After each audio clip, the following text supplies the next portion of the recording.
देखिए मिस्टर रजत, मैं आपकी कंडीशन को देख के ही आपको एडवाइस कर रहा हूँ। आपका कैंसर 4th स्टेज में है।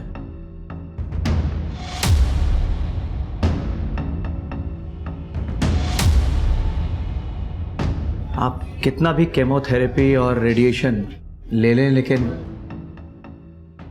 हकीकत यह है कि आपका ठीक हो पाना ऑलमोस्ट इम्पॉसिबल है।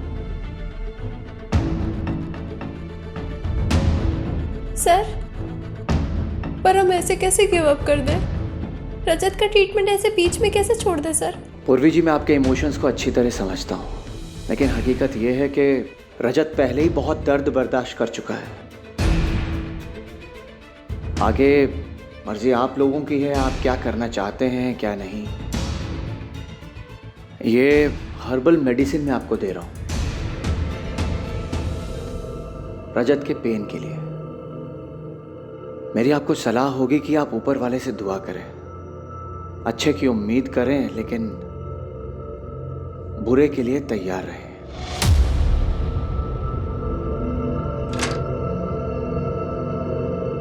बकवास कर रहा है ये doctor. I can't leave you hanging. कोई बकवास नहीं कर रहे हैं डॉक्टर। तुम्हें भी पता है पूर्वी कि मैं बचने वाला नहीं हूँ, फिर क्यों मेरे साथ तुम भी सफर करना चाहती हो? मुझे तुम्हारे लिए 100 गुना भी सफर करना पड़े ना तो भी मैं करूंगी। बच्चे कुछ पैसे तो क्या घर भी बेचना पड़े तो वो भी बेच दूंगी, पर मैं तुम्हें ऐसे अकेला नहीं छोड़ सकती रजत। तुम मेरे साथ नहीं रहना चाहते क्या?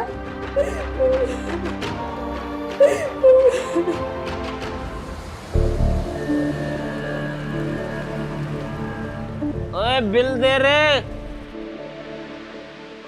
लो भाई जी। 650। भांग खाए हो कि लूट मची है? लूट लो। लूट किस बात की भाई जी? जो है सब लिखा है बिल में।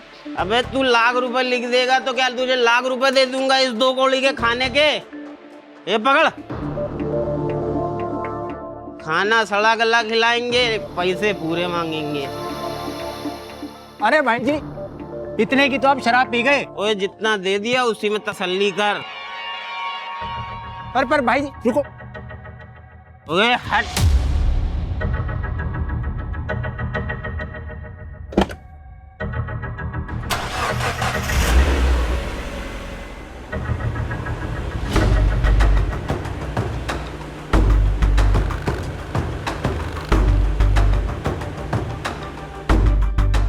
कहाँ जाना है? थोड़ा आगे तक छोड़ दीजिए। आ जाओ, बैठ जाओ, छोड़ देते हैं।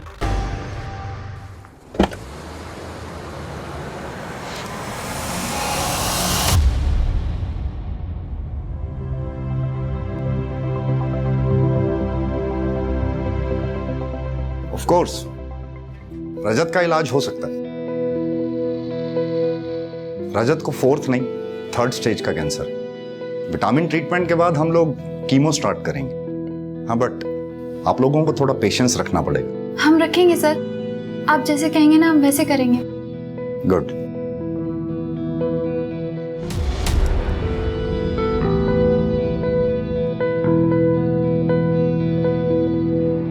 हाँ, इंश्योरेंस है रजत का आपकी कंपनी से। अगर आप पैसे नहीं भरोगे तो कौन भरेगा?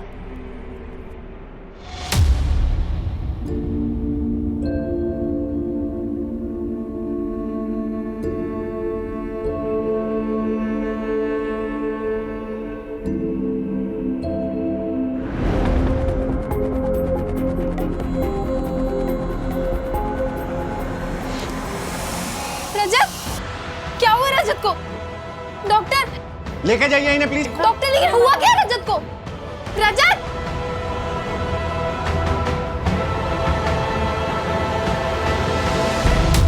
हाँ सर, मैं पहचानता हूँ इसको। टेम्पो ड्राइवर है ये, इसी रूट पर चलता था, अक्सर आता था मेरे ढाबे पर। लाश मिली है इसकी 2 दिन पहले, यहाँ से 3 किलोमीटर दूर हाईवे पर। लाश? सर 3 दिन पहले ये मेरे ढाबे पर आया था। जाते वक्त एक औरत को लिफ्ट देते हुए भी देखा था मैंने। जरूर इसी ने कुछ किया होगा उस औरत के साथ भी, तभी उसने इसे मार दिया होगा। नाम पता जानते हो इसका? सर नाम पता तो नहीं मालूम, पर हाँ, पहले ही अपना मोबाइल ढाबे पर ही भूल गया था। एक मिनट सर, ये लो सर, शायद इससे कुछ आपको पता चल जाए। ठीक है।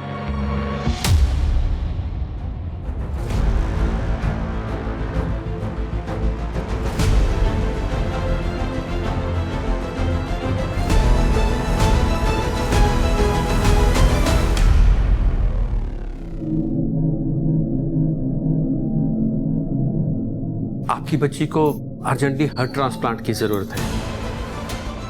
टाइम बहुत कम है उसके पास।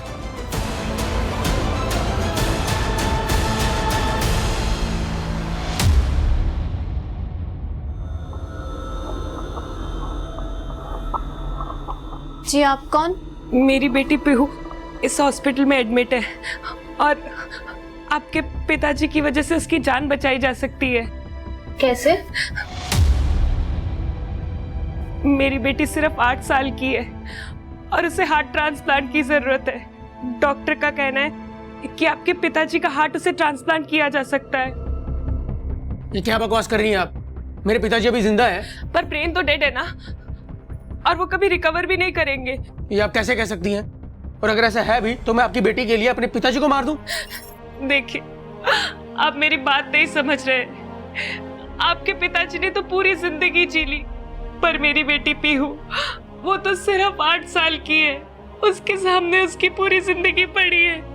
आपके पिताजी की मौत मेरी बेटी को जिंदगी दे सकती है। अरे कौन है ये औरत? भाई साहब, कौन है ये?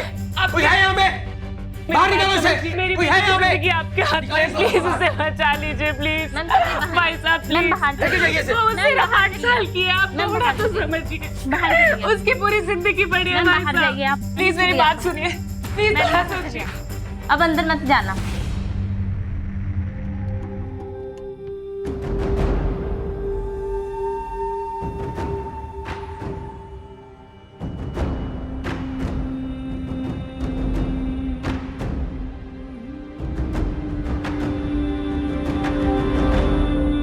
ए रुको,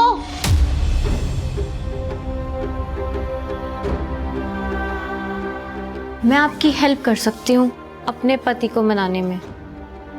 बहन जी, आपका बहुत बहुत एहसान होगा। आप प्लीज हार्ट। अरे मेरी बात तो सुनिए पूरी। एहसान की कोई बात नहीं है। आप पापा जी के हार्ट के बदले हमें सिर्फ 5 लाख रुपए दे दीजिएगा। 5 लाख? पर बहन जी, इतने पैसे तो मेरे पास नहीं है। सारे पैसे पहले ही पीहू के इलाज में खर्च हो चुके हैं। मैं इतने पैसे कहाँ से लाऊंगी? तो फिर रहने दो। बिना कुछ मिले मैं कैसे समझा पाऊंगी अपने पति को? नहीं नहीं, सुनिए, मैं कुछ करती हूँ। मैंने अपने पति से बात करती हूँ। मुझे हार्ट चाहिए। ठीक है।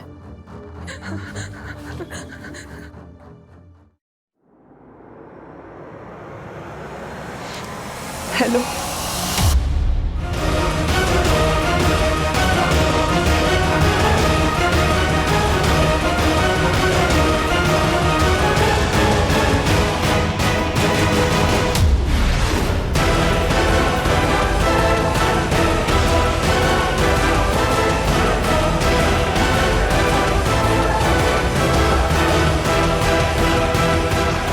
सर, इन 8 मर्डर्स में एक बात कॉमन है। जब जब ये मर्डर हुए हैं, एरिया के लोगों ने लाल सलवार सूट पहने एक औरत को देखा है गाड़ियों से लिफ्ट मांगते हुए।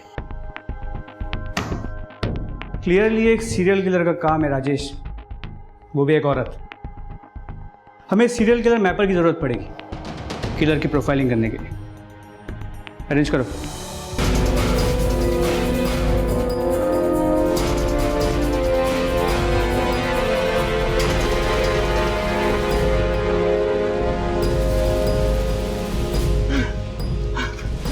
जा भाग।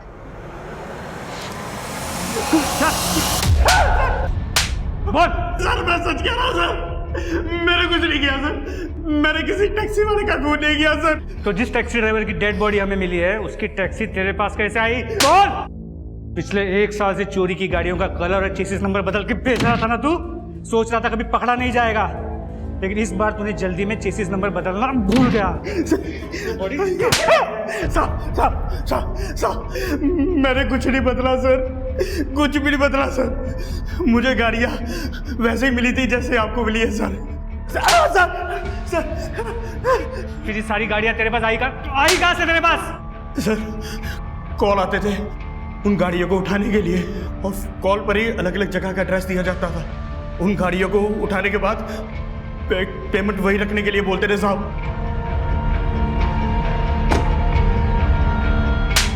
कौन करता था फोन? किससे बात होती थी तेरी?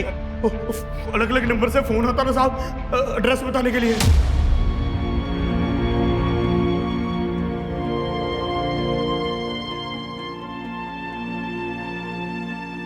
बेटा कुछ खा ले, ऐसे कब तक बिना खाए पिए जागती रहेगी?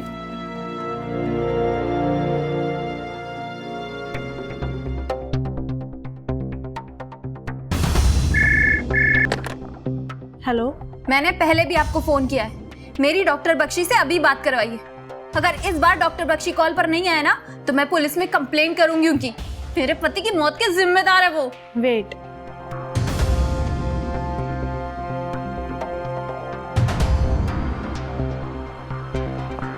अब किस लिए फोन किया आपने यहाँ पे? आपको अच्छे से पता है कि मैंने आपको क्यों फोन किया है।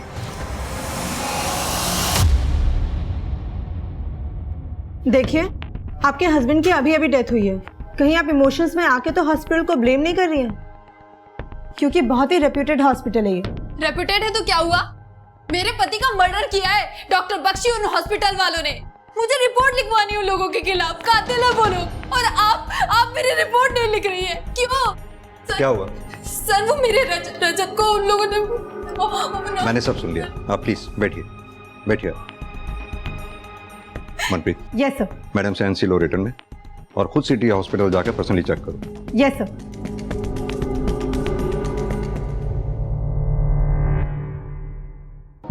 मैम, रजत को बचाने के लिए हम जो कुछ कर सकते थे हमने वो सब कुछ किया, पर वो नहीं बच पाया। कैंसर तो आपको पता है कितनी अनप्रेडिक्टेबल सी बीमारी है, न जाने कब क्या हो जाए। झूठ बोल रहे हैं आप। ये रजत को कैंसर ने नहीं मारा, बल्कि आपने और आपके हॉस्पिटल ने मारा है। मैं ना कुछ छोड़ो, बाहर जाइए आप, प्लीज बाहर जाइए। लेके जाओ इन्हें। झूठ बोल रहे हैं ये। रजत को बचाने का वादा किया था इन लोगों ने। मैं छोड़ूंगी नहीं, मैं किसी को नहीं छोड़ूंगी। मैं किसी को भी नहीं छोड़ूंगी। देखिए रजत ना तो पहला ऐसा पेशेंट है जिसकी डेथ मेरे हॉस्पिटल में हुई है, और ना ही पूर्वी कोई पहली ऐसी रिलेटिव है जो इस तरह से हंगामा कर रही है। हाँ, रजत की मौत पे मुझे भी डाउट है। डाउट है? पूर्वी मुझसे पैसे मांग रही है रजत की मौत के हर जाने के तौर पर। डॉक्टर बख्शी, मेरे पास जितने भी पैसे थे वो सब रजत के इलाज में खर्च हो गए। मेरे पास कुछ भी नहीं है, मैं अपने खर्चे कैसे उठाऊं? आपको तो कंपनसेशन देना ही होगा, चाहे ऐसे या वैसे। जिस टाइम रजत की डेथ हुई ठीक उससे लगभग आधा घंटा पहले मेरे डॉक्टर्स ने राउंड किया। रजत वाज परफेक्टली फाइन। उसके आधे घंटे के अंदर अंदर न जाने ऐसा क्या हुआ कि रजत की डेथ हो गई, पर उस टाइम पूर्वी अकेली थी मैम रजत के साथ रूम में। इंटरेस्टिंग। पता है मनप्रीत, पैसा आदमी से कुछ भी करवा सकता है, तो फिर ये पूर्वी क्या चीज है? इसका बैकग्राउंड चेक करो। Yes sir. और वो हॉस्पिटल में कुछ सस्पिशियस मिला क्या? सर हॉस्पिटल में तो कुछ सस्पिशियस नहीं मिला, लेकिन डॉक्टर बख्शी वो शायद जितना अच्छा खुद को दिखाते हैं उतने अच्छे वो है नहीं। अगर तुम्हें लगता है कि डॉक्टर बख्शी के साथ कुछ गड़बड़ है तो डॉक्टर बख्शी और हॉस्पिटल दोनों को इन्वेस्टिगेट करो। Yes sir.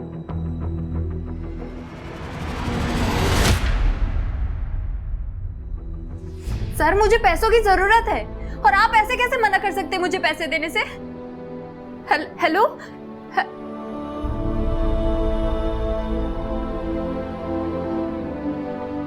आप ठीक हो भाभी? बैठिए, थोड़ा पेशेंस रखिए भाभी, सब ठीक हो जाएगा। ऐसे गुस्सा करोगे तो आप खुद का ही नुकसान करोगे भाभी।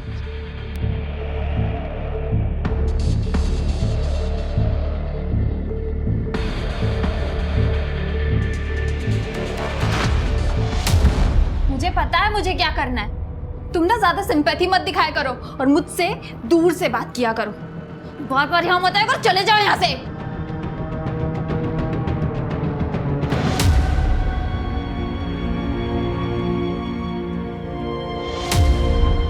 आप बात को समझ नहीं रही हैं मैडम। हॉस्पिटल में जगह नहीं है दूसरे पेशेंट्स के लिए, और आपकी बेटी का एक ही इलाज है, हार्ट ट्रांसप्लांट, और वो आप अरेंज नहीं कर पा रही हैं। आप एक काम करिए, या तो इसको आप घर ले जाइए और इसके साथ टाइम स्पेंड करिए प्लीज। आपको समझ में आ रहा है आप क्या बोल रहे हैं? मरने के लिए ले जाऊं अपनी बेटी को घर? मैं आपसे बोल रही हूँ कि एक दिन का टाइम और दे दीजिए। मेरे हस्बैंड कर रहे हैं पैसों का इंतजाम इसके हार्ट ट्रांसप्लांट के लिए। आप समझ क्यों नहीं रहे हैं? बस एक दिन, या तो आप हार्ट अरेंज करिए या फिर इसको आप घर ले जाइए प्लीज। पीहू बेटा, पापा सब ठीक कर देंगे। मैं जानती हूँ माँ।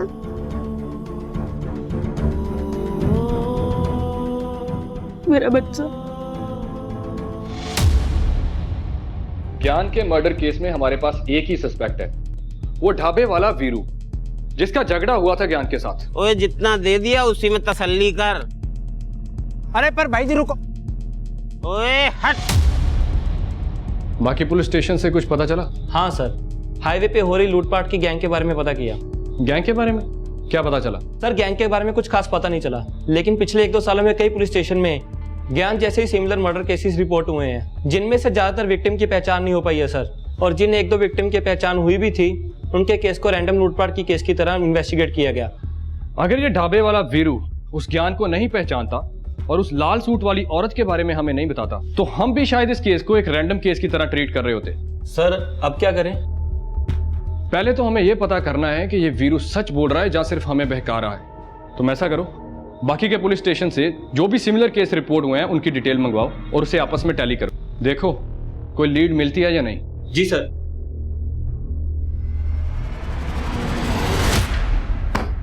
सर 12 केसेस हैं ज्ञान के जैसे। 12 केस तो रिपोर्ट हुए हैं तेजिंदर, क्या पता कितने केस रिपोर्ट ही नहीं हुए होंगे। मॉडस ऑपरेंडी को देखकर तो यही लग रहा है कि कोई गैंग एक्टिव है हाईवे पर। और सर वो औरत जो ज्ञान के साथ देखी गई थी? 2 ही पॉसिबिलिटी हैं, या तो वो औरत विक्टिम को फंसा के गैंग के पास लेके जाती होगी, या फिर उसने खुद मर्डर किए होंगे।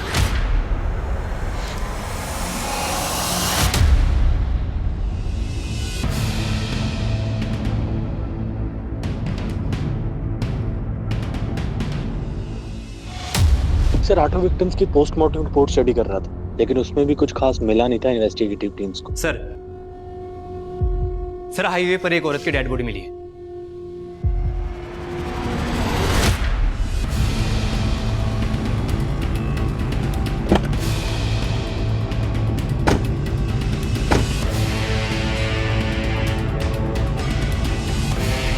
सर लाल सूट, सर ये कहीं हुई तो नहीं? बॉडी को बाहर निकालो। बॉडी को सबसे पहले तुमने देखा था? जी सर, मैं बस यहाँ से जा रहा था तो मेरी नजर पड़ी सर।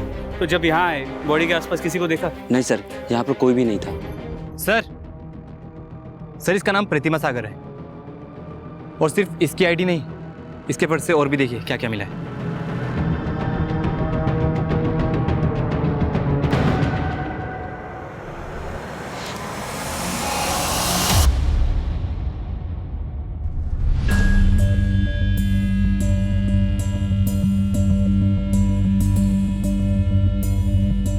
सुनो यहाँ,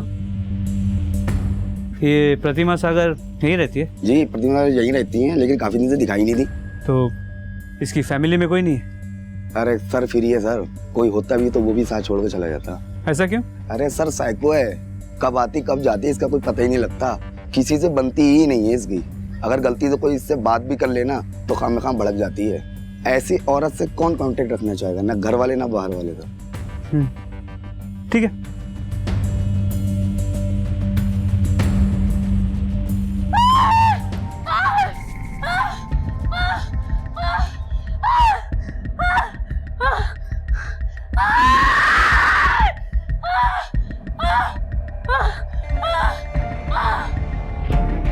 मुझे तो अभी भी यकीन नहीं हो रहा रीवा कैसे मान गया आपकी बात, जो डिलीवरी के लिए हॉस्पिटल के बजाय ये होम बर्थ का ऑप्शन चुना, जबकि उसकी प्रेगनेंसी पहले से इतनी कॉम्प्लिकेटेड है। मान गई, क्योंकि ये कॉम्प्लिकेशंस वगैरह ना सब डॉक्टरों के बनाए हुए फतूर हैं। अरे हॉस्पिटल लेके जाएंगे तो वो चीर फाड़ करेंगे सिर्फ पैसा बनाने के लिए। वैजी ने दवाई दी है ना, उससे सब ठीक हो जाना है, तू चिंता मत कर। रीवा का बच्चा अटक गया है, उसको हॉस्पिटल ले जाना पड़ेगा।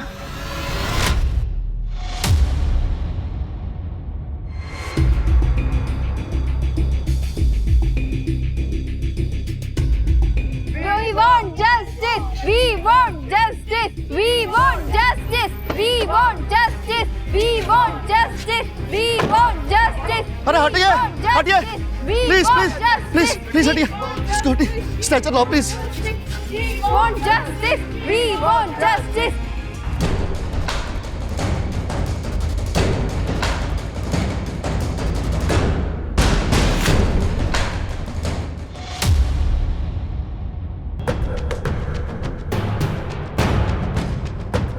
मत रीवा, सब ठीक होगा, कुछ नहीं होगा तुम्हें। हम हॉस्पिटल में है ना, हौसला रख, सब ठीक होगा रीवा।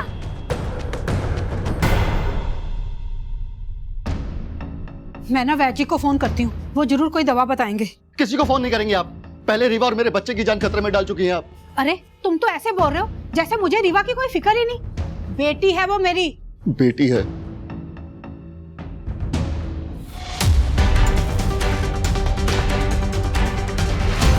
ये रहे तुम्हारे पैसे। लेट कर दिया तुमने, अब कुछ नहीं हो सकता। डैडी जी गुजर गए। कुछ नहीं हो सकता मतलब? अब तो तुम्हारे ससुर मर गए ना, अब तो इजी हो जाएगा। नहीं हो पाएगा, डेथ हार्ट फेल होने से हुई है और तुम्हें तो हार्ट ही चाहिए था ना। परी मेरी सो रही है, पीहू मेरी सो रही है, परी रानी आएगी, पीहू को खिलाएगी, पीहू खुश हो जाएगी। मम्मा मम्मा चिल्लाएगी, मम्मा मम्मा चिल्लाएगी, पापा पापा चिल्लाएगी, पीहू खुश हो जाएगी, पीहू मेरी सो रही है, परी। हाँ? पीहू को क्या हो गया? ये सांस नहीं ले रही है। पीहू, पीहू, बेटा आंखें खोलो। बेटा पीहू, बेटा आंखें खोलो। क्या हो गया? एक मिनट। पीहू, पीहू, पीहू, आंखें खोलो बेटा। पीहू, पीहू आंखें खोलो।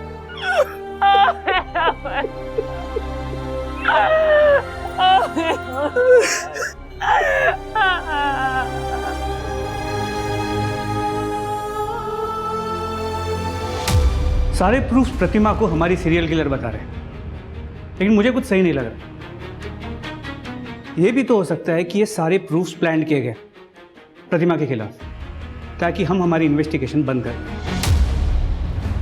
प्रतिमा की बॉडी हमें यहाँ मिली, तुम उस तरफ जाके पूछताछ करो, हम लोग इस तरफ देखते हैं। हो सकता है प्रतिमा के केस में कोई नया लीड मिले। ठीक है सर।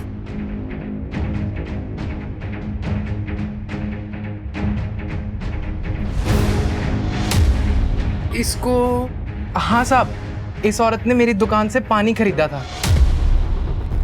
भैया एक पानी की बोतल देना, थोड़ा जल्दी दे दो।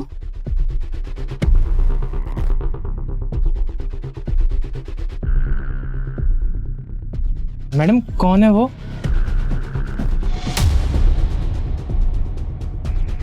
कोई नहीं। कौन था वो आदमी? सब इतना तो नहीं पता, बहुत अंधेरा था, पर वो आदमी ना कद काठी से बहुत लंबा चौड़ा था। यानी कि मेरा शक सही था, कोई तो प्रतिमा का पीछा कर रहा था। उसी ने प्रतिमा को मारा और उसकी बॉडी पे सीरियल किलर होने के प्रूफ प्लांट करके खुद गायब हो गया। सर लग तो ऐसा ही रहा है। दुकानदार की डिस्क्रिप्शन के हिसाब से पीछा करने वाले की कदकाठी हमारे सीरियल किलर की प्रोफाइल से मैच कर रही है। प्रतिमा के मोहल्ले में जाके पूछताछ करो, देखो किसी ने कोई सस्पिशियस आदमी या औरत प्रतिमा के घर के पास देखा है कि जो कोई भी प्रतिमा को फॉलो कर रहा वो प्रतिमा के अजीब बिहेवियर के बारे में जानता, और वो ये भी जानता था कि प्रतिमा के आगे पीछे कोई नहीं है। इसीलिए उसने प्रतिमा को हमारी सीरियल किलर बनाकर हमारी इन्वेस्टिगेशन को भटकाने की कोशिश की। हमें एक बहुत ही डेंजरस और स्मार्ट सीरियल किलर को ट्रेस करना है, हमें उसे जल्द से जल्द पकड़ना होगा। न जाने वो अपना अगला शिकार किसे और कहाँ करे। सर जिस पुलिस स्टेशन के ज्यूरिसडिक्शन में डेड बॉडीज मिली थी वो सभी हाई अलर्ट पर हैं। अलर्ट पर ही रखो उन्हें। सीरियल किलर आजाद घूम रहा है, जल्दी नहीं पकड़ा गया तो और भी मर्डर होंगे। Okay sir. पुलिस की दोनों टीमें सही रास्ते पर थी। एक खतरनाक सीरियल किलर जो उनसे अभी तक हमेशा एक कदम आगे था, उसे पकड़ने में पुलिस को एक बड़ा सुराग मिला कि सीरियल किलर कोई औरत नहीं बल्कि एक पुरुष था जो प्रतिमा का पीछा भी कर रहा था। सिर्फ ब्रेक थ्रू ही नहीं बल्कि पुलिस टीम का यह अंदाजा भी सही था कि जब तक इस सीरियल किलर को वो रोक नहीं पाते हैं तब तक और भी बहुत कुछ होने वाला है इस केस में। डेड बॉडी मिलने में थोड़ा वक्त लगेगा, तब तक आप घर जाइए, मैं आता हूं। जी मैंने सुना आपकी बीवी के बारे में। इन हॉस्पिटल वालों ने आपकी बीवी और बच्चे दोनों को मार दिया ना, जैसे मेरे रजत को मारा था। देखिए, आप हमें प्लीज अकेला छोड़ दीजिए। वी आर इन पेन, हम बहुत दुखी है, प्लीज चलो।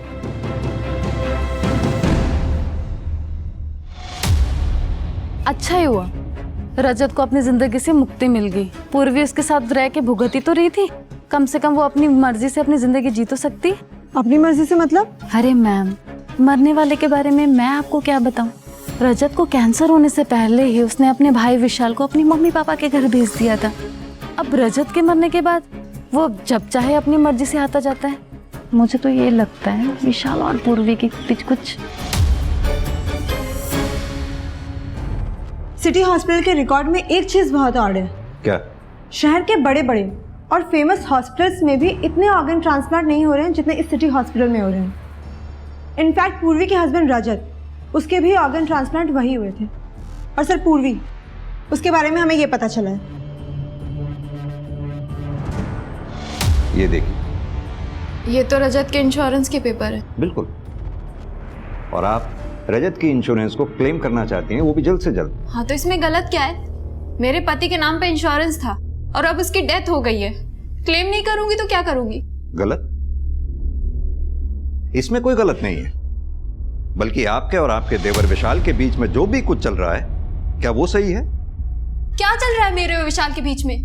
कहना क्या चाहते हैं आप? यही कि आपके और विशाल के बीच में जो कुछ भी चल रहा था, इसी वजह से रजत ने विशाल को उसके माँ बाप के पास भेज दिया था, क्योंकि उसे शक था। बकवास कर रहे हैं आप ये। रजत ने विशाल को यहाँ पर सिर्फ पढ़ाई करने के लिए बुलाया था, मगर वो यहाँ आकर कुछ ज्यादा ही बिगड़ गया था। मेरे साथ फ्रेंडली होने की कोशिश कर रहा था, इसलिए मैंने रजत को बोला था विशाल को वापस मम्मी पापा के पास भेजने के लिए। और ये डॉक्टर बख्शी से कॉम्पनसेशन के लिए ब्लैकमेलिंग कर रहा है। मैंने कोई ब्लैकमेलिंग नहीं की है सर। मैंने सिर्फ उनसे ये कहा था कि उन्हें रजत की मौत का हर्जाना भरना पड़ेगा, और डॉक्टर बख्शी इस बात का बतंगड़ बना रहे और कुछ नहीं कर रहे सर। मुझे तो इस बात का विश्वास नहीं होता सर कि जो लोग मेरे पति की मौत की जिम्मेदार है अब उनकी बात पे भरोसा कर रहे हैं। पूर्वी जी, हमें आपके बारे में कुछ बातें पता चली थी तो हमने आपसे पूछताछ की। हमें डॉक्टर बख्शी और उनके हॉस्पिटल के बारे में कुछ बातें पता चली हैं, उनसे भी पूछताछ करेंगे। मेरा बेटा 29 साल का था। आज तक अपेंडिक्स के अलावा उसे कभी हेल्थ प्रॉब्लम नहीं हुई, और उसी के लिए हम सिटी हॉस्पिटल में उसको लेकर गए थे, मगर वो जिंदा वापस ना आ सका। क्या आपने अपने बेटे के ऑर्गन्स डोनेट करने के लिए कुछ पेपर्स पे साइन किया था? मैम, इलाज के दौरान उन्होंने हमसे इतने पेपर साइन करवाए, हो सकता है बीच में कोई ऐसा पेपर रख दिया हो। हमें इसके बारे में कुछ मालूम नहीं है।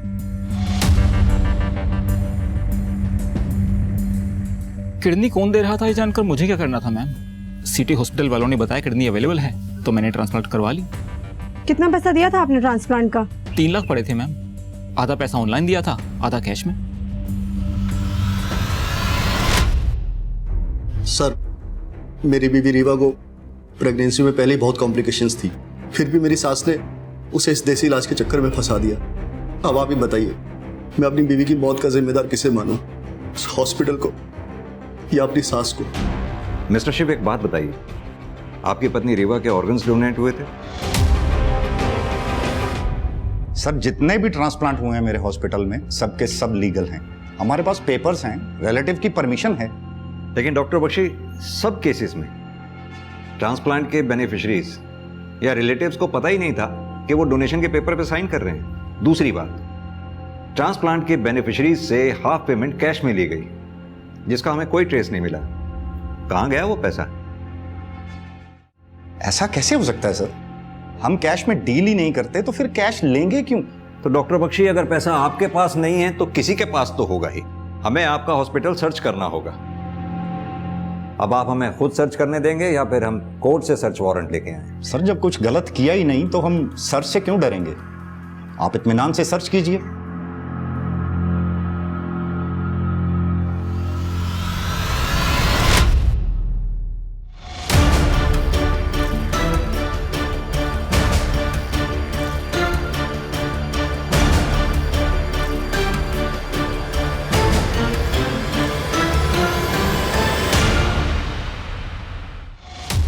हाँ तो राधा कुमारी जी, हॉस्पिटल के ऑर्गन डोनेशन ट्रांसप्लांट के सारे गड़बड़ केसेस तुम ही हैंडल करती हो, क्यों और कैसे? हॉस्पिटल में कोई और नर्स नहीं है क्या?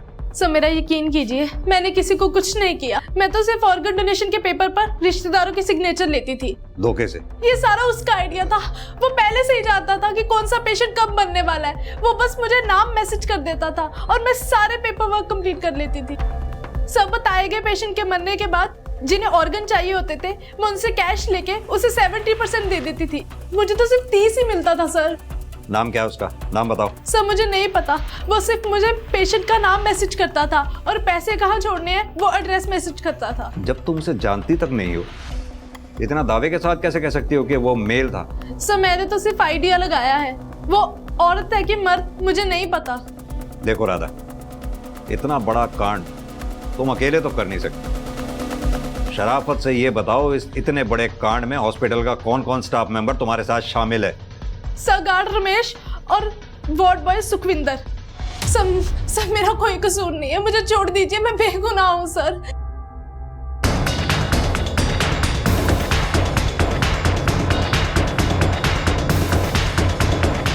सर, राधा के दिए हुए सारे नंबर्स बंद आ रहे हैं और सर गार्ड और वार्ड बॉय से भी कुछ नया पता नहीं चला।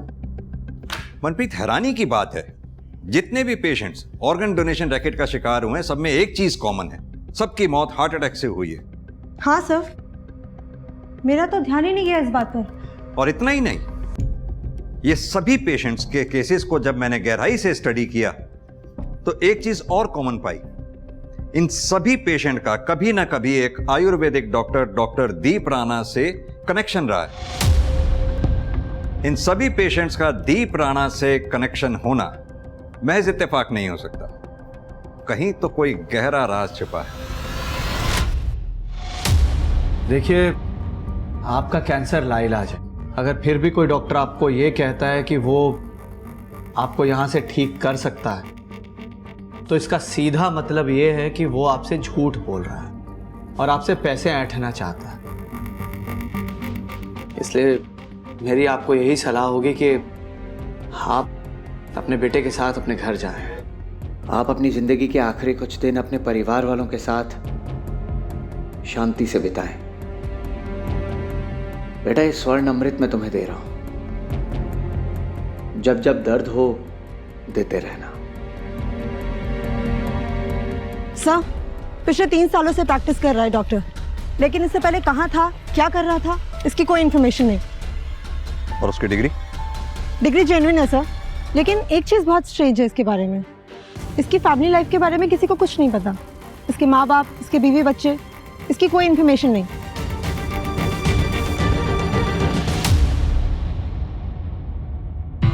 क्या बात डॉक्टर साहब, भागने की तैयारी हो रही है? इंस्पेक्टर साहब, आप लोग यहाँ, और ये आप क्या कह रहे हैं? आई होप कि आपने सुना होगा कि सिटी हॉस्पिटल में कई सारे पेशेंट्स की मौत हार्ट अटैक से हो गई, और तो और उनके ऑर्गन्स भी डोनेट धोखे से करवाए गए। और डॉक्टर साहब, ताज्जुब की बात तो ये है कि सभी पेशेंट्स आपके हैं। आपने उन्हें सिटी हॉस्पिटल में रेफर किया था। तो नहीं करना चाहिए था क्या? देखिए इंस्पेक्टर, सिटी हॉस्पिटल एक शहर का रिप्यूटेड हॉस्पिटल है। पेशेंट्स को सेकंड ओपिनियन चाहिए होता है, इसलिए मैं उन्हें उस हॉस्पिटल में रेफर कर देता हूँ। इसमें कुछ गलत किया क्या मैंने? गलत नहीं किया होता तो ऐसे भाग तो नहीं रहे होते डॉक्टर साहब। मैं भाग नहीं रहा हूँ, मैंने अपने लैंडलॉर्ड को 1 महीने पहले ही इन्फॉर्म कर दिया था कि मैं यहाँ से जा रहा हूँ दूसरे शहर। आप चाहें तो उनसे पूछ सकते हैं। पूछ लेंगे, उनसे भी पूछ लेंगे। फिलहाल आप ये बताइए कि आप यहाँ 3 साल से प्रैक्टिस कर रहे हैं। 3 साल पहले आप कहाँ थे, क्या कर रहे थे, इसका कोई रिकॉर्ड क्यों नहीं? 1 मिनट।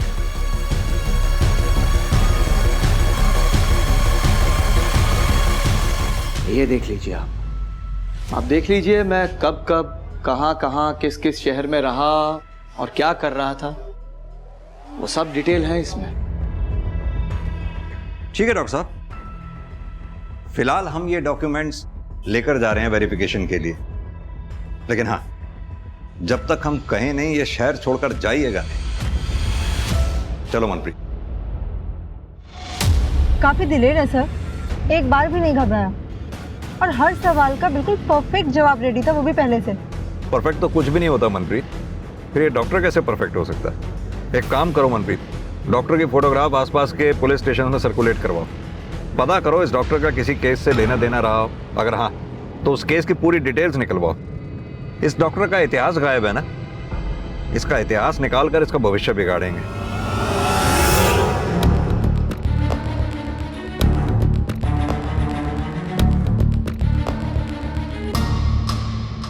सर हम उस सीरियल किलर को कभी ढूंढ नहीं पाए। हमने अपनी पूरी कोशिश की।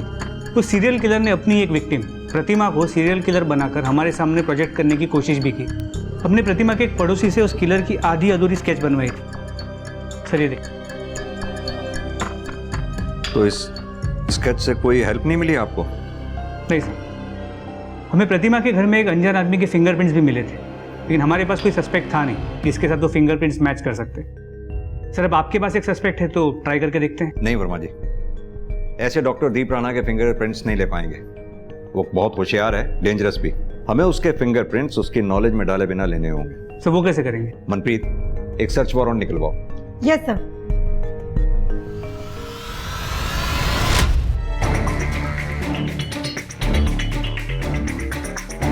आप इंस्पेक्टर साहब अपना टाइम वेस्ट कर रहे हैं। आपके उस सीरियल किलर का राज मेरे इन बॉक्सेस में नहीं मिलेगा आपको। पता है हमें डॉक्टर साहब, हमें इन बॉक्सेस में कुछ नहीं मिलने वाला। सरकारी नौकरी है, फॉर्मेलिटी करनी पड़ती है।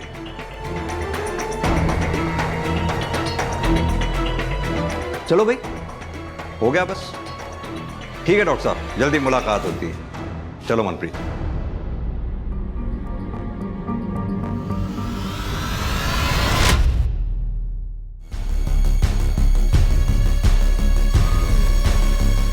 फिंगरप्रिंट मैच हो गए तो हमारा सस्पेक्ट दीप राणा ही है।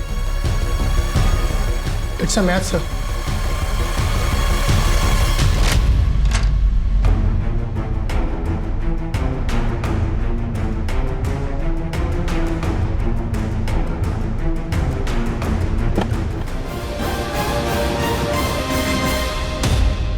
मेरी बेटी को तो नहीं बचा पाया मैं, लेकिन हाँ,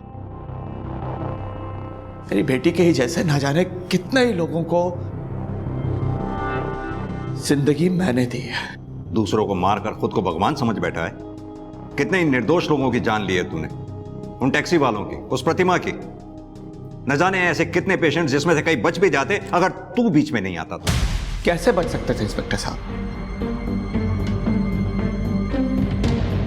पैसे देकर, हाँ, दोनों हाथों से भर भर के पैसे देते और जिंदगी खरीद लेते। लेकिन मेरे एक सवाल का जवाब दीजिए आप लोग, उन लोगों का क्या जिनके अपने उन्हीं पैसों की कमी से मर जाते हैं? उन लोगों का क्या? अपनी पापों का ठीक रहा, अपनी बेटी की मौत के ऊपर मत डाल। 2012 से तूने 108 लोगों को मारा है।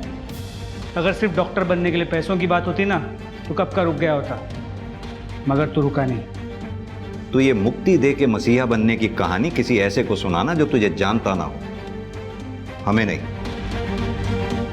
जगतार, लेके जाओ उसे।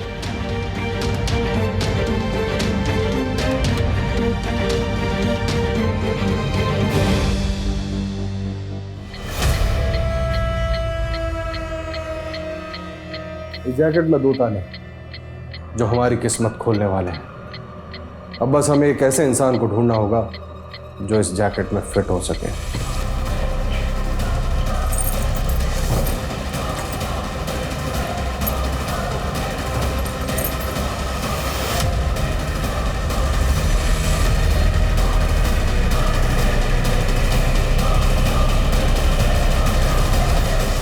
नमस्कार, मैं आशुतोष राणा क्राइम पेट्रोल सतर्क की शातिर क्रिमिनल की इस श्रृंखला में आप सभी का हार्दिक स्वागत करता हूं। कहते हैं आवश्यकता आविष्कार की जननी है, लेकिन बारूद की खोज करने वाले ने सिर्फ तबाही ही चाहिए होगी यह कह पाना आसान नहीं है। लेकिन जो तबाह करने की ठान लेते हैं वो फूलों को भी हथियार बना सकते हैं। यह केस शातिर अपराधियों द्वारा रची गई ऐसी खूनी दास्तान है जिसमें क्रिमिनल्स ने दिखा दिया कि परफेक्ट क्राइम क्या होता है। मानो अपराधियों ने पुलिस को अपने द्वारा बिछाए गए पांसों में इस तरह उलझा दिया कि उनकी जांच का कोई अस्तित्व ही नहीं रह गया। और सब कुछ ऐसे होता रहा जैसे गुनहगार इस गुनाह की पटकथा लिख रहे थे, जिसे उन्होंने जीवंत करके दिखा दिया था। मानो नामुमकिन को मुमकिन कर दिया गया। यह गुनाह एक ऐसा खेल था जिसे खेलने वाला हर एक खिलाड़ी धुरंधर था।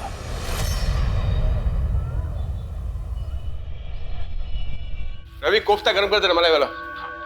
जी जी पहुंच जाएगा। सर, माना कि मैंने आपसे लोन लिया है, लेकिन आपने कहा था सैलरी में से 25% काटेंगे। अभी आपने 75% काट लिया। सर, मैं सरवाइव कैसे करूंगी? ये मेरी प्रॉब्लम नहीं है प्रकृति, मुझे जल्द से जल्द अपना लोन रिकवर करना है। क्या पता तुम कल जॉब छोड़ के भाग गई तो? सर, आप मेरी मजबूरी का मजाक उड़ा रहे हैं। अच्छा प्रकृति, ये इमोशनल ड्रामा बंद करो। वैसे भी तुमने मेरा ऑफर ठुकरा दिया है।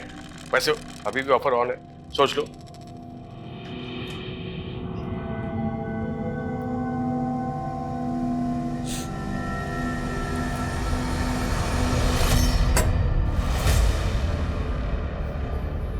बड़ा खड़ूस है ना वो, इतना परेशान मत हो। देखो, अगर तुम्हें कुछ पैसों की जरूरत हो तो मैं तुम्हें... तो उनकी तरह तुम भी मेरे साथ सोना चाहते हो क्या प्रकृति, मैं तुम्हें इतना गया गुजरा लगता हूँ क्या?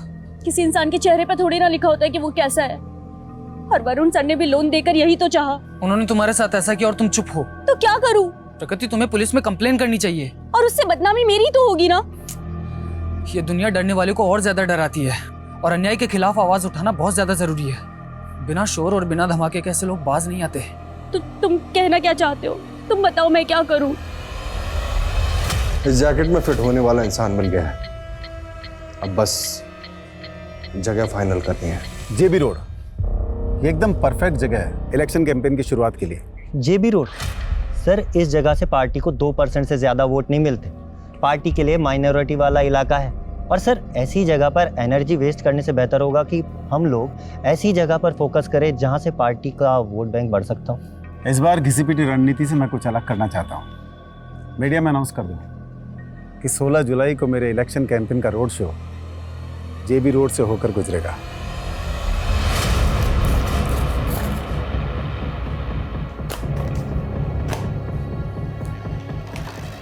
मैंने मेरा काम कर दिया है। अब मैं इंडिया में रुक के और रिस्क लेना नहीं चाहता। 16 जुलाई को 2 बजे मैं इंडिया छोड़ के निकल रहा हूँ।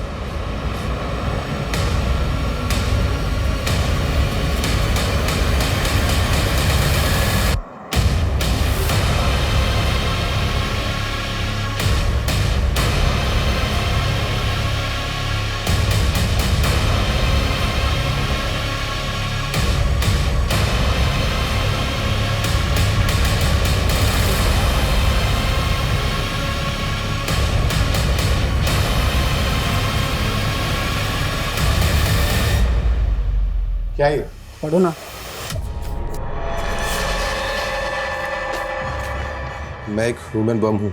जो जैकेट मैंने पहनी उसमें बारूद है। तुरंत 2.5 करोड़ रुपया इस बैग में भरते, वरना यहीं फट जाऊंगा मैं। क्या बकवास है ये? गार्ड! हाँ सर।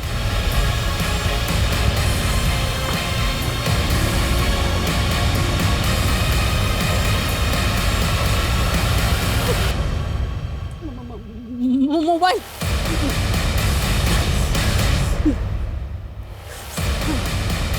Hello police.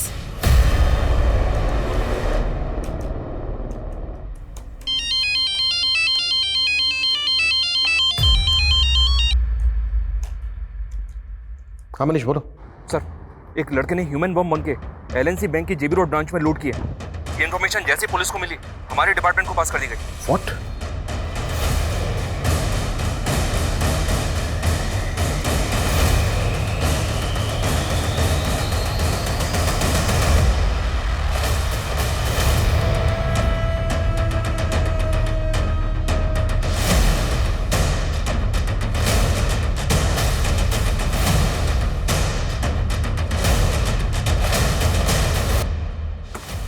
ये 20 मिनट पहले विश्राम चौक की तरफ भागा है। उस डायरेक्शन में जितनी भी पेट्रोल टीम है सभी को इस बाइक का अलर्ट भेजो fast. Okay sir, okay. Hello control room. Hello control room. Sir, ये देखिए सर, वो विश्राम चौक की तरफ भागा है। उसने जैकेट भी पहनी हुई है, लेकिन फुटेज में ये क्लियर नहीं है कि उस जैकेट के अंदर बॉम्ब है। हो सकता है सर इसने बैंक वालों को डराने के लिए ऐसे बोल दिया। और उसने कैशियर को एक लेटर भी दिया। हम इसको लाइटली नहीं ले सकते। अगर वो पब्लिक में ब्लास्ट हो गया तो हमें तुरंत विश्राम चौक के लिए निकलना है। बैंक के अंदर जितने भी लोग हैं उनमें से कोई भी बाहर ना जाने पाए। मनीष, अब ये टीम को बुलाओ जो बैंक स्टाफ से पूछताछ करेगी। Okay sir.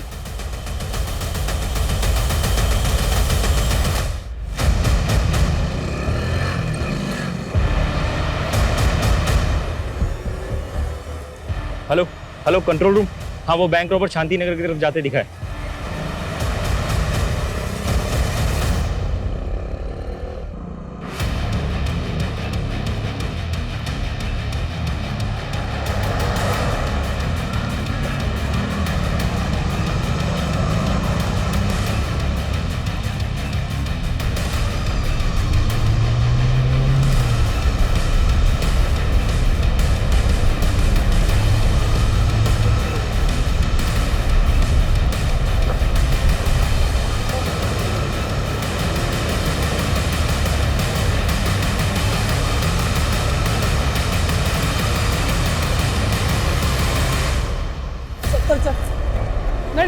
नहीं, गोली मत चलाना सर, प्लीज सर, गोली मत चलाना सर। क्या करता सर इसके अंदर बम है, प्लीज सर।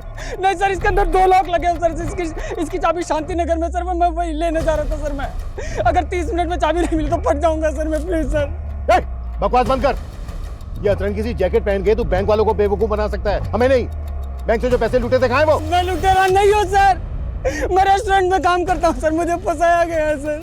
सर प्लीज कहानी बनाना बंद कर सर, प्लीज सर, बात बता दीजिए, हाथ मत लगाइए सर। इसके अंदर वायर ही वायर लगी हुई है सर। एक भी वायर हिला तो मैं फट जाऊंगा सर। ये बॉम्ब है सर, प्लीज सर, नजदीक मत आइए सर। इसके अंदर 2 वायर लगे हुए सर, अगर कुछ भी हिला तो फट जाऊंगा सर मैं। सर ये बॉम्ब है सर, प्लीज सर। सब पीछे हटो, सुमित, सबको पीछे हटो जल्दी, क्विक चलो। ये वाकई में बॉम्ब स्क्वाड को बुलाओ, turn fast, act fast. Okay sir. और इसे की सारी एक्टिविटी बंद करवाओ, टर्न। Okay sir.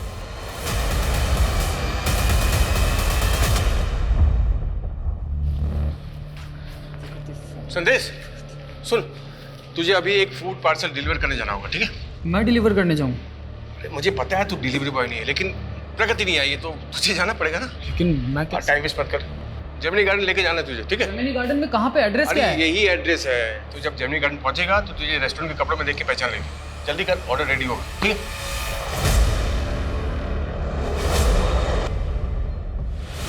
तू बोल रहा है कि तू बेकसूर है, तो फिर ये बैंक रॉबरी, ये जैकेट, ये सब क्या कैसे पहुंचा यहाँ तक? सर मैं फूड पार्सल लेकर जैसे ही जमीनी गार्डन के पास पहुंचा तो सर मैंने जो कुछ भी किया उन लोगों के कहने पे किया सर। मेरे पास कोई ऑप्शन नहीं था सर। तुझे क्या लग रहा है तेरी इस बकवासी कहानी पे भरोसा कर लेंगे हम? नहीं सर, मैं कोई कहानी नहीं बना रहा हूँ सर, मैं सच कह रहा हूँ सर। सर उन्होंने मुझे कहा था कि विश्राम चौक पे एक ट्रांसफर होगा, उसके बगल में एक क्रॉस का साइन लगा होगा सर, और उसके पीछे एक पत्थर रखा होगा, उस पर भी क्रॉस का साइन होगा, उसके नीचे इसकी चाबी है सर। लेकिन उन लोगों ने मुझे झूठ कहा था सर।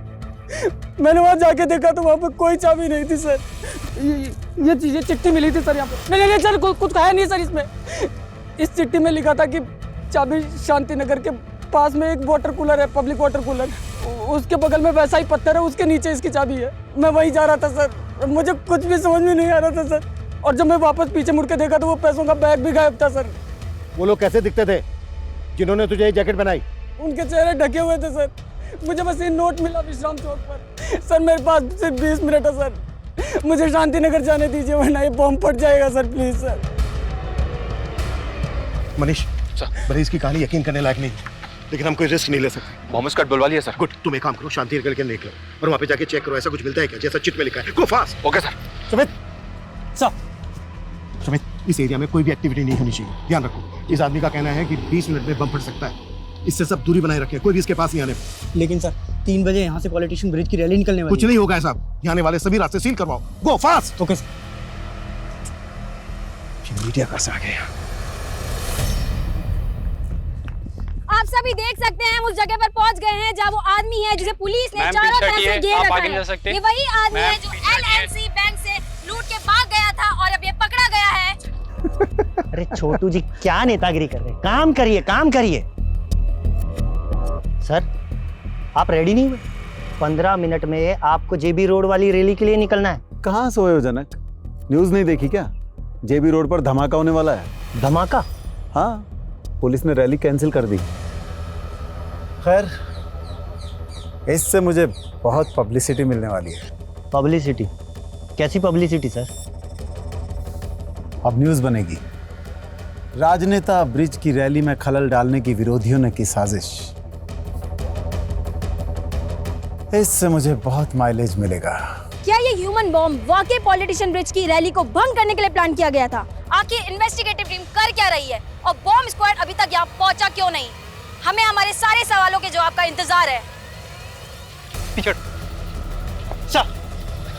सर मीडिया की वजह से यहाँ आने वाले एरिया पे ट्रैफिक लग गए सर, बॉम्ब स्क्वाड टीम वहीं फंस गई है।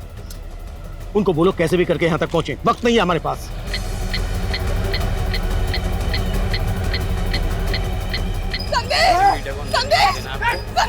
अरे रुकिए, आप अंदर नहीं जा सकते, अंदर खतरा है, आप अंदर नहीं जा सकते। आप जानते हैं आपका भाई ह्यूमन बॉम्ब बता क्या मेरी फ्लाइट कैंसिल हो गई? अगर आज मैं इंडिया से नहीं निकला तो बड़ी मुसीबत हो जाएगी।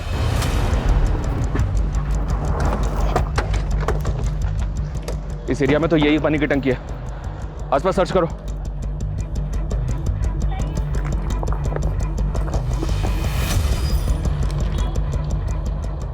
चाबी संतनगर के पब्लिक टॉयलेट के पास वैसे पत्थर के नीचे रखी।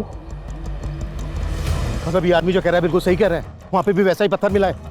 लेकिन सर उस पत्थर के नीचे चाबी तो नहीं मिली, पर एक नोट मिला है जिस पे लिखा है कि चाबी संतनगर के पब्लिक टॉयलेट के पास एक पत्थर के नीचे रखी है। मैं संतनगर जा रहा हूँ सर, ऑन द वे हूँ। ये ताले चाबी का क्या गेम खेल रहे हैं क्रिमिनल्स? अब बम को डिफ्यूज करने के लिए बम स्क्वाड भी नहीं पहुंची अभी तक। सर इस लड़के के बहन और जीजा हैं। मैं फोन करता हूँ मनीष ब्राउन। सर हटो, आने दो इन्हें, आइए। साहब इसको बचा लीजिए, ये बेकसूर है, इसको फंसाया गया है साहब, ये मेरा भाई है, इसने कुछ नहीं किया साहब, प्लीज इसको बचा लीजिए आप। देखिए देखिए देखिए, सबसे पहले आप अपने आप को संभालिए और ये बताइए कि आपका भाई करता क्या और ये सब उससे कौन करवा रहा है? साहब उससे कोई कुछ नहीं करवा रहा है, वो बेकसूर है, उसको फंसाया गया है। उसको फंसाया जा रहा है या वो खुद से कर रहा है, इसकी हम जांच करेंगे, लेकिन अगर वो बेकसूर है।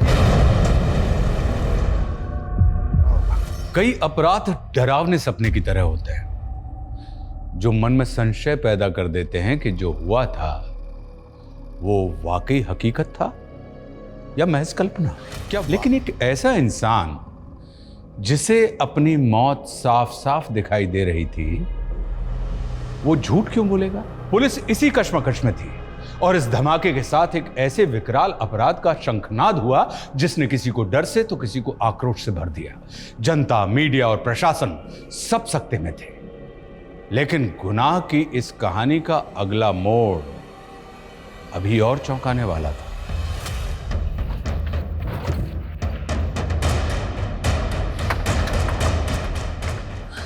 सर वो हमारी कौन संभालेगी? आइए लॉक खोलिए सर। चलिए चलिए हम लोग शरीफ लोग हैं सर, आइए आइए। हम लोग कुछ नहीं किया सर, और संदेश ने तो कभी गलत काम किया ही नहीं सर। आप मेरी बात मानिए सर। लॉक खोलिए। मैं लॉक खोलता हूँ सर, लेकिन हमने कभी गलत काम नहीं किया सर। सर हम खुद ही सदमे में कि संदेश के साथ ये सब। आप हमें हमारा काम करने दीजिए। ये बताइए संदेश का रूम कौन सा है? सर कमरा तो वो रहा है, ये वाला। हाँ।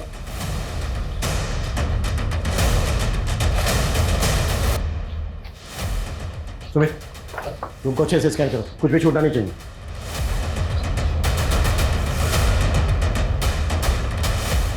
ये संदेश का लैपटॉप है? जी सर। सुमित जब्त करो। सर संदेश ने अपनी जान गंवाई है सर, आप उसी में शक कर रहे हैं। देखिए उसके साथ साजिश हुई है सर। भेजा तो आप ही ने था ना उसको फूड पार्सल लेके? हाँ सर, भेजा तो मैंने ही था क्योंकि फूड पार्सल का ऑर्डर आया था सर मुझे। सर मुझे तो लग रहा है कि उसी की साजिश है जिसने वो पार्सल जेमिनी गार्डन में मंगवाया था। Yes type that. मुझे 2 वेज थाली ऑर्डर करनी है, पार्सल जेमिनी गार्डन भिजवा दो।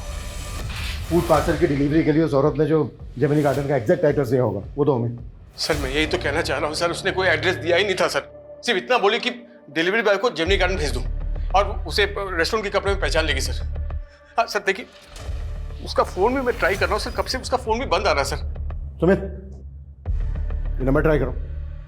हमारी डिलीवरी कल छुट्टी पे थी इसलिए मुझे अपने छाले को भेजना पड़ा सर। कौन डिलीवरी कर?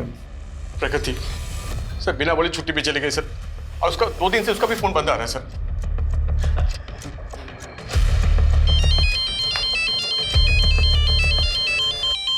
हाँ मनीष बोलो। सर जेमिनी गार्डन या जेमिनी गार्डन के आसपास कहीं कोई सीसीटीवी नहीं है, ऐसा कोई विटनेस भी नहीं मिला है जिसने संदेश को यहाँ पे देखा हो। पर उसने बताया था कि 2 आदमियों ने उसे यहीं पे वो जैकेट बॉम्ब पहनाया। संदेश 2 आदमियों की बात कर रहा था और यहाँ संदेश का जीजा बोल रहा है कि वो फूड पार्सल एक औरत ने मंगवाया था जेमिनी गार्डन। कौन औरत सर? ये वो नहीं जानता, लेकिन कह रहा है कि उसके रेस्टोरेंट की जो डिलीवरी गर्ल है वो 2 दिन से गायब है। मेरे पापा कहते थे लाइफ में सक्सेस की 2 चाबियां होती है, डेडिकेशन और पॉजिटिव थिंकिंग। मैं डिलीवरी गर्ल का काम करती हूँ लेकिन मैं यही सोचती हूँ और मैं पढ़ना नहीं छोड़ूंगी। बस एक बार मैंने MBA कर लिया, उसके बाद मुझे सक्सेसफुल होने से कोई नहीं रोक सकता।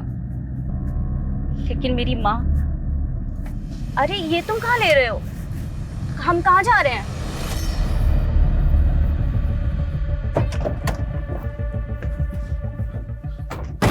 सर ये प्रकृति का घर है।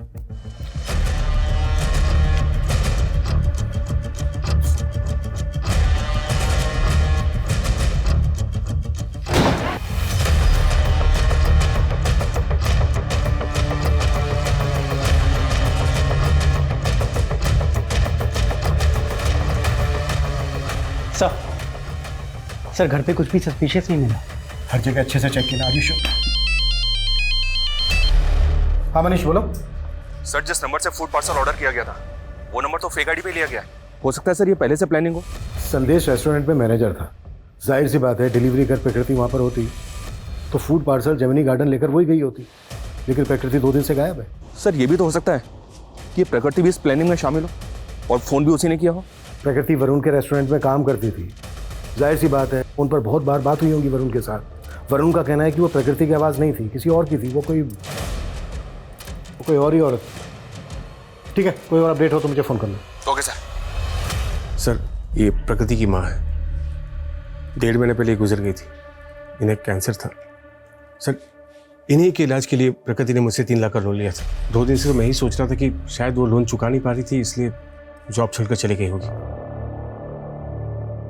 सुमित पता करो प्रकृति कहाँ हो सकती है, हमें जल्द से जल्द क्रिमिनल्स तक पहुंचना है। ये क्रिमिनल संदेश, प्रकृति, वरुण के रेस्टोरेंट से जुड़े लोग भी हो सकते हैं, सबको इन्वेस्टिगेट करो, बैंक के स्टाफ को भी। हो सकता है बैंक का स्टाफ भी इन लोगों से मिला हुआ हो। सब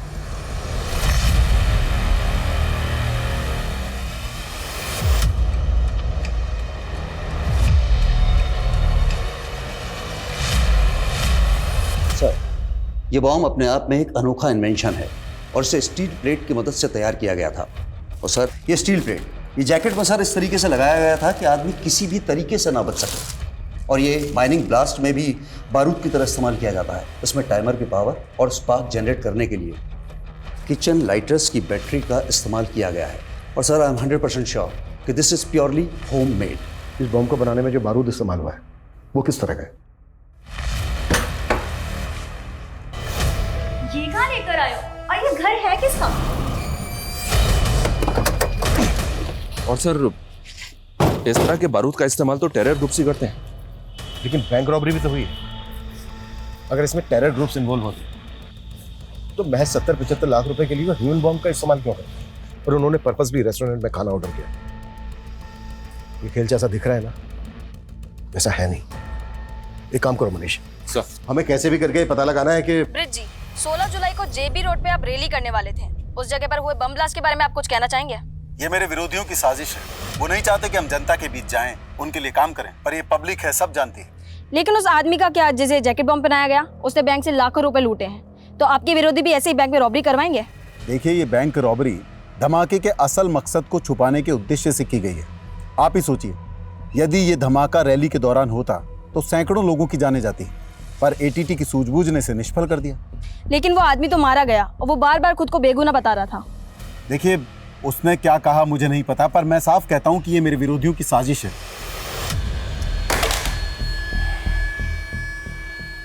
अगर हम उस लड़के को बचा लेते तो ये केस इतना विकराल रूप लेता ही नहीं। लेकिन एक बात है सर, इस बॉम्ब ब्लास्ट की वजह से इस नेता को काफी मीडिया अटेंशन मिल रही है। और गौर करने वाली बात यह है कि ये रैली उसी इलाके से निकलने वाली थी जहां पर ब्लास्ट हुआ, और पहले भी इस नेता पर कई इलाकों में दंगे भड़काने के आरोप लगते रहे। हो सकता है सर उस इलाके में धमाका करवा के ये पॉलिटिकल माइलेज हासिल करना चाहता हूँ। वैसे तो ये थ्योरी दूर की है, पर कई केस ऐसे अजीबोगरीब होते भी हैं। तो काम करो, ब्रिज और उसके विरोधियों से जुड़े शरारती तत्वों की जांच करो, और ये भी पता करो कि प्रकृति और संदेश का किसी पॉलिटिकल पार्टी के साथ कोई कनेक्शन था क्या। Okay sir. सर, संदेश के लैपटॉप में कुछ सस्पिशियस नहीं मिला। प्रकृति की कोई लीड? सर, प्रकृति का फोन 14 जुलाई को हबीबगंज में ही बंद हुआ था। सर, हम लोग वहाँ पे इंक्वायरी कर रहे हैं। प्रकृति और संदेश के सीडीआर में कुछ सस्पिशियस मिला? सर, प्रकृति के ज़्यादातर कॉल संदेश को ही होते थे। सर, ऐसा लग रहा है जैसे दोनों में अफेयर होगा। और सर, ब्लास्ट से 3 घंटे पहले संदेश को लास्ट कॉल एक आयशा खान नाम की लड़की का आया था। सर, ये आयशा खान, सर इसकी हिस्ट्री भी काफ़ी चौंकाने वाली है। कुछ टाइम पहले तक ये एक एस्कॉर्ट हुआ करती थी।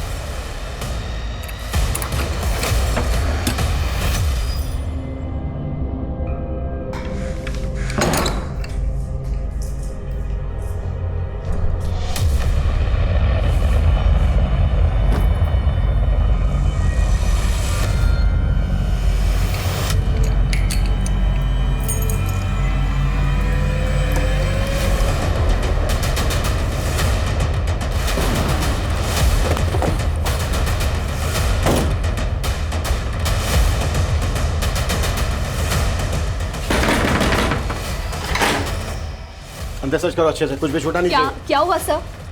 संदेश को तो जानती होंगी। हाँ सर, वो मेरा दोस्त था। कैसा दोस्त? तुम एक एस्कॉर्ट थी और सर वो मेरा पास था। अब मैं बहुत नॉर्मल लाइफ जी रही हूँ। संदेश से मेरी दोस्ती 1 साल पहले हुई थी, लेकिन वो ज्यादा लंबी नहीं चल पाई। तुमने मुझसे इतना बड़ा सच छिपाया आयशा।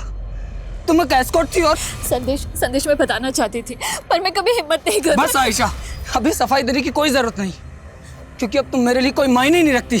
मैंने सोचा था संदेश को मनाकर वापस अपनी जिंदगी में ले आऊंगी, इसीलिए उसको कॉल किया करती थी। देखिए, संदेश की बहन और जीजा तो जानते तक नहीं है तुम। सर, जब मैं उससे मिली थी वो अपने अंकल के पास रहता था। कौन अंकल? खेमू अंकल। निश, ये पढ़ो, मैं तुम्हारी आवाज रिकॉर्ड करनी। पढ़िए। 2 वेज थाली चाहिए मुझे, बिना प्याज लहसुन वाली। ये आयशा की आवाज है, जिस औरत ने 16 तारीख को फूड ऑर्डर किया था। क्या उसकी आवाज भी ऐसी थी? मेरा मतलब सेम है? कह नहीं सकता सर कि ये आवाज वैसी है या नहीं।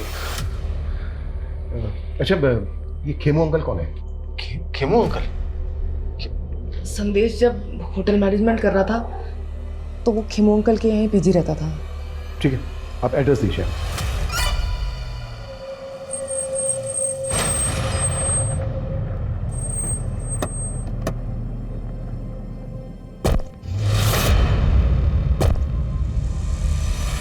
हाँ, संदेश 9 से 10 महीने पहले तक यहीं पर पीजी रहता था। यहीं पास ही एक इंस्टीट्यूट से होटल मैनेजमेंट का कोर्स कर रहा था। सर, मुझे तो खुद जानकर इतना धक्का लगा कि उसके साथ इतना बुरा हुआ है। हम आपसे ये जानना चाहते हैं, जिस दौरान संदेश आपके यहाँ रह रहा था, उसका किन किन लोगों से मिलना जुलना होता था? कौन कौन लोग आते थे उससे मिलने? आयशा के अलावा यहाँ पर उससे मिलने के लिए और कोई नहीं आता था। Thank you. मनीष, संदेश यहाँ जिस इंस्टीट्यूट में पढ़ता था वहां पर पता करो। और हाँ सुमित, बोलो। सर, हबीबगंज के एक घर में प्रकृति की लाश मिली है। What? सर, मैं तो 15 दिन से इंदौर में ही था सर। मैंने तो वो होटल बुकिंग और एयर टिकट सब डॉक्यूमेंट्स दिखाए। वो लड़की बैंक रॉबरी और ब्लास्ट के केस में हमारी सस्पेक्ट है। अगर हमें बाद में पता चला ना कि इसमें तुम्हारा थोड़ा सा भी हाथ है। मैंने कुछ नहीं किया सर, मैं तो उस लड़की को जानता तक नहीं। पता करो इस जयचंद का आयशा, संदेश, प्रकृति और वरुण के साथ कोई कनेक्शन है क्या? जी सर। हाँ मनीष। सर, मैंने पता किया कि प्रकृति और संदेश का किसी भी पॉलिटिकल पार्टी से कोई कनेक्शन नहीं है। लेकिन सर पता चला है कि सर्वेश नाम का एक बिजनेसमैन है। ये देखिए सर, ये ब्रिज की अपोजिशन पार्टी को फंड्स प्रोवाइड करता है और 16 जुलाई को यानी कि ब्लास्ट वाले दिन ये सिंगापुर फ्लाई करने वाला था, लेकिन इसकी फ्लाइट कैंसिल हो गई। और इस सर्वेश का स्टील प्लेट्स और किचन लाइटर मैन्युफैक्चरिंग करने का बिजनेस है। स्टील प्लेट्स और किचन लाइटर्स? सर आप ऐसे ही कुछ भी बोल रहे हैं। माना कि मेरा स्टील का बिजनेस है तो क्या बम बनवा दूंगा मैं? सब चेक किया हमने। 1 महीने पहले तुम्हारी कंपनी के करंट अकाउंट से 50 लाख रुपए निकाले गए। ये सारा का सारा पैसा बम ब्लास्ट के फंडिंग के लिए इस्तेमाल किया था। सबूत है आपके पास कि मैंने ऐसा किया है? वो 50 लाख रुपए मैंने ब्रिज की पार्टी को चंदे में दिए थे।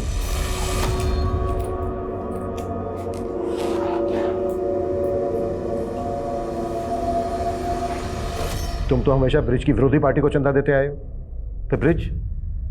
सर इस बार मैंने पार्टी बदल ली थी और मैं ब्रिज को फंड करके उसे जितवाना चाहता था, और इससे विरोधी पार्टी वाले चिढ़ गए। उनसे मुझे मेरी जान का खतरा था, इसलिए मैं इलेक्शन होने तक इंडिया छोड़कर बाहर जाना चाह रहा था और 16 जुलाई को मैं सिंगापुर जा रहा था। झूठ बोल रहा है सर्वेश, उसने कभी मेरी पार्टी को फंड किया ही नहीं। और वैसे भी हम चंदा कैश में नहीं लेते। कहीं ऐसा तो नहीं है नेताजी कि आप इसी वजह से मानने से इनकार कर रहे हैं? क्योंकि आप अच्छी तरह से जानते हैं चंदा कैश में लेने की बात निकली तो इंक्वायरी बैठ सकती है आप पर। मैं किसी इंक्वायरी से नहीं डरता, जा सकते हैं आप। देखिए नेताजी। हाँ मनीष। सर वो खेमू अचानक से गायब हो गया, उसका फोन भी बंद आ रहा है। व्हाट?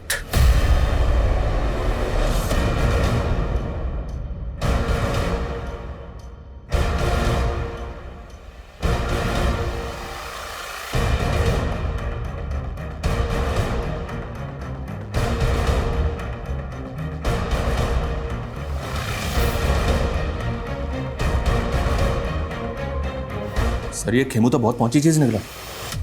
4 साल पहले अटेम्प्ट टू रेप की सजा काट चुका है। क्या खेमू हिस्ट्री शीटर है? ये 11 साल पहले जोसेफ नाम के एक आदमी के गैरेज में काम करता था, वहीं सर्वेंट क्वार्टर में रहता था।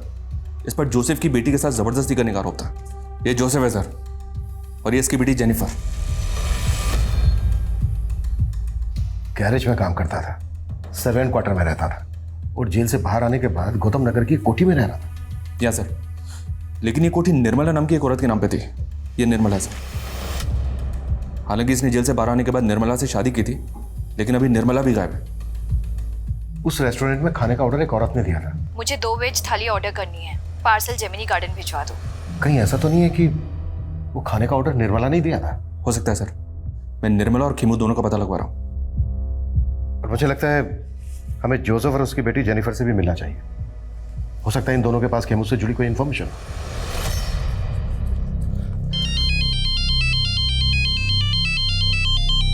हाँ बेटा जेनिफर। पापा कहाँ हैं आप?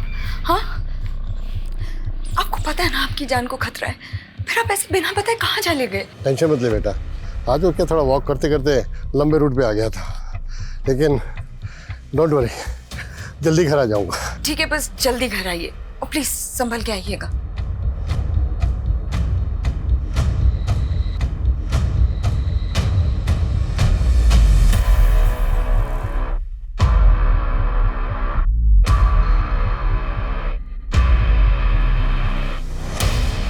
एक्सक्यूज मी, ये एड्रेस पता है आपको कहाँ पर है?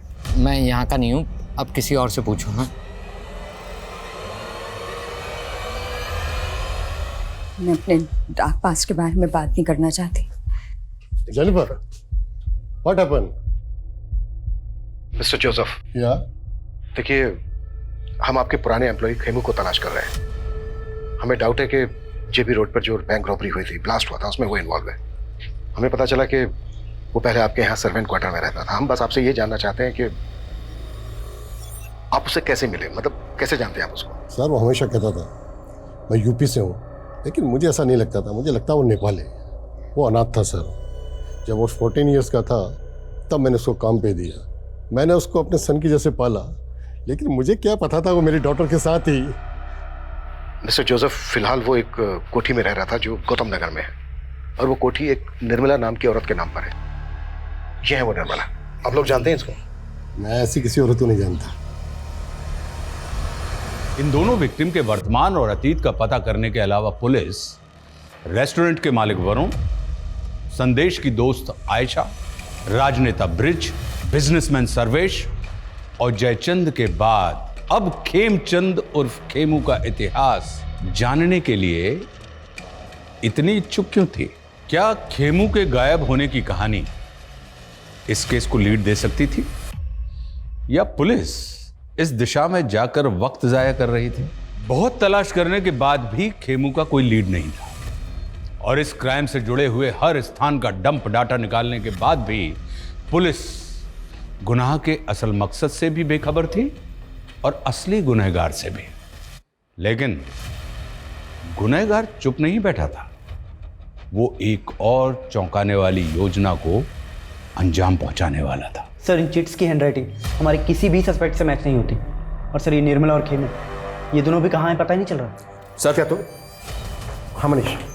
सर, हबीबगंज थाने में एक अज्ञात औरत ने पीसीओ से फोन करके टिप दी है कि कल एक और ब्लास्ट होगा। उसने ये नहीं बताया कि ब्लास्ट कहाँ पे होगा और उसका नाम क्या है, और पीसीओ से उस औरत के बारे में कुछ पता नहीं चल रहा। कल 30 जुलाई है और कल जंगपुरा में ब्रिज की रैली भी है। कहीं ऐसा तो नहीं है कि पिछली बार की तरह इस बार भी? लेकिन सर, पिछली बार एक औरत ने रेस्टोरेंट में फोन पे फूड ऑर्डर करके कांड किया था। इस बार ये औरत कौन है जिसने पुलिस को अलर्ट करने के लिए फोन किया? अगर हमने अलर्ट जारी किया तो क्रिमिनल अलर्ट हो जाएगा। उस फोन कॉल की रिकॉर्डिंग मंगवाओ। Yes sir. लेकिन सर, हमें अलर्ट तो करना चाहिए और इस रैली को भी कैंसिल करना होगा। अगर हम क्रिमिनल्स को रंगे हाथों पकड़ने का रिस्क लेंगे तो डेंजरस हो सकता है।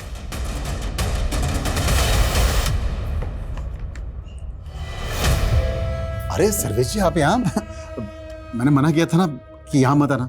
मुझे कह देते, मैं आज हाजिर हो जाता। पुलिस मेरी इंक्वायरी कर रही है और आप मुझसे पिंड छुड़ा रहे हैं। इलेक्शन तक शांति रखिए। तुम्हारे ऊपर जितने भी ये ईडी के मामले चल रहे हैं ना, सबका निपटारा करवा दूंगा। और वो बम ब्लास्ट वाले केस का क्या? वो भी निपट जाएगा।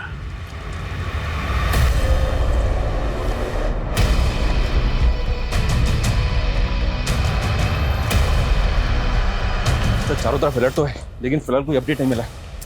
सर बॉम्ब स्क्वाड चारों तरफ ढूंढ रहा है, लेकिन सर कहीं से भी बॉम्ब की कोई अपडेट नहीं है। अगर वो बॉम्ब नहीं। हेलो सर, मैं हबीबगंज थाने से रोहित गुप्ता बोल रहा हूँ। हमें जयचंद के एक और नंबर के बारे में पता चला है जो उसने 6 महीने पहले बंद करवा दिया था। और सर, उस नंबर के CDR में हमें एक फेक नंबर भी मिला है। रोहित, वो नंबर मुझे सेंड करो क्विक। मनीष, ये एक नंबर आया, इसकी सारी डिटेल्स निकालो। ये जयचंद का दूसरा नंबर है। Okay sir. वो आइसक्रीम स्टोर बंद किया था ना सर, तो ये नंबर भी बंद कर दिया था मैंने। इससे पहले कि मैं तेरी उम्र का लिहाज करना बंद कर दूं, सीधे सीधे बोल, इस फेक आईडी के नंबर से कौन कॉल करता था तुझे?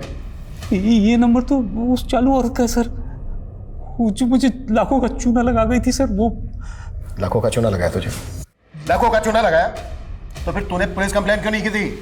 मुझे ब्लैकमेल कर रही थी। मेरी कुछ चैट्स थी उसके पास, वीडियोस थी, पिक्स थी। मुझे इज्जत का डर था। इज्जत तो हम निकालेंगे तेरी। सीधे सीधे बोल, वो नंबर किसका था, कौन इस्तेमाल कर रहा था? वो शनाया नाम की औरत थी सर। उसका फोटोग्राफ तो होगा तेरे पास? नहीं है सर, मेरे पास कहाँ? तेरे साथ फोटो वीडियो थे उसके पास। और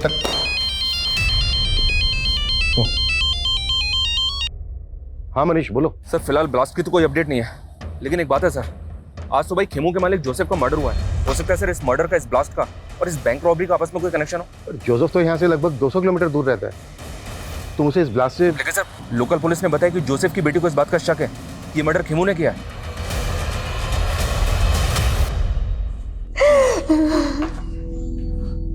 जेनिफर, एक प्रॉब्लम हो गई है। तो जोसेफ का जहाँ पे मर्डर हुआ वहाँ से लोकल पुलिस को ये अजीब सा वेपन मिला है। मर्डर इसी से हुआ है। ये कैन पिस्टल तो जैकेट बॉम्ब से भी अनोखी है, और अगर खेमू ने मर्डर किया है तो उसके पास ऐसा वेपन आया कहाँ से? और क्रिमिनल क्राइम सीन पर वेपन छोड़ के क्यों भागा, वो भी ऐसा वेपन? सर जयचंद ने ये स्केच बनवाया, वो इस लड़की का नाम शनाया बता रहा है, लेकिन सर ये तो जेनिफर है।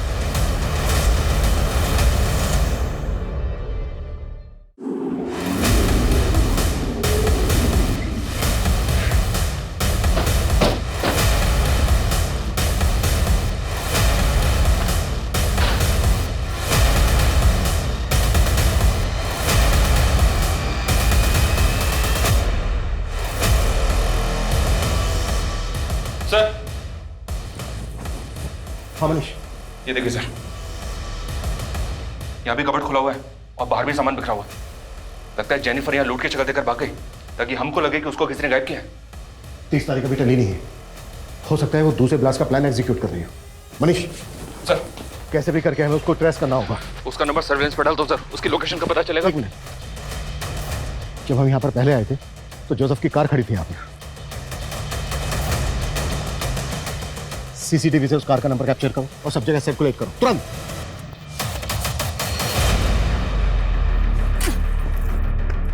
जल्दी कर, जल्दी कर।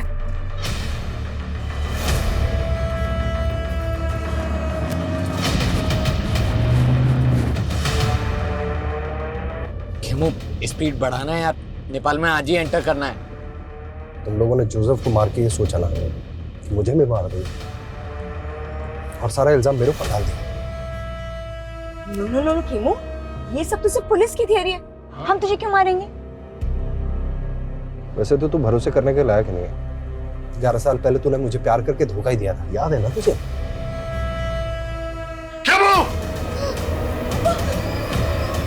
पापा, ये मेरे साथ रेप करने की कोशिश कर रहा था पापा।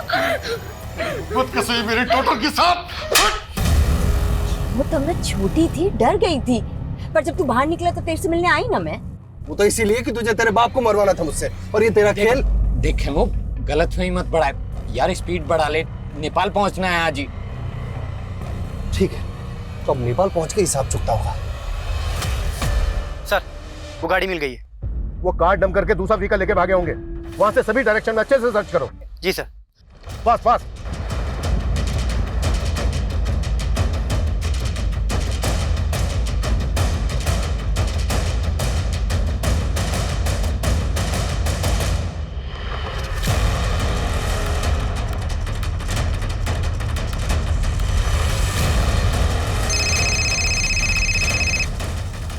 हेलो सर, जेनिफर और खेमू एक कार में जाते हुए कैप्चर हुए हैं। सर, गाड़ी का नंबर है MPXX 8977।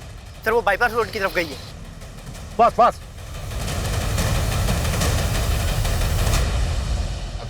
खेमू, गाड़ी साइड में लगा लेना यार, वो टॉयलेट लगा है।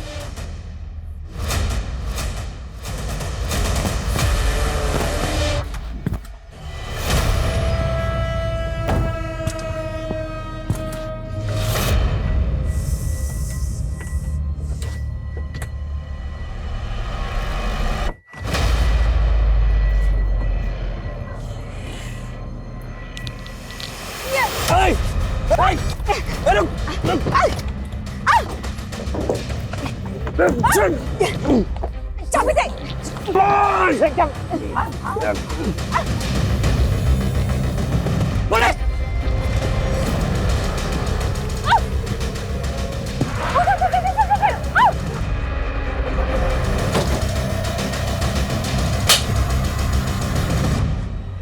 चलो को गाड़ी में।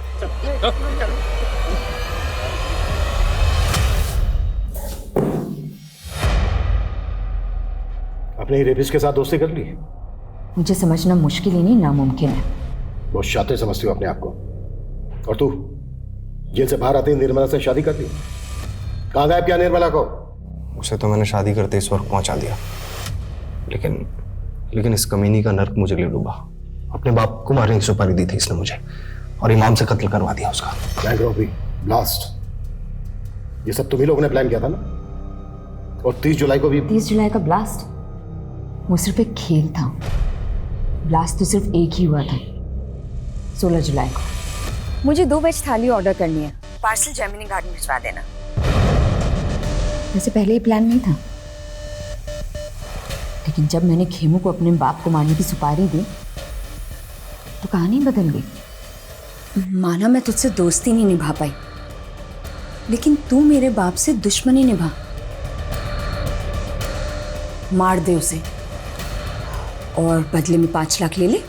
5 नहीं 25 लाख लगेंगे, सोच ले।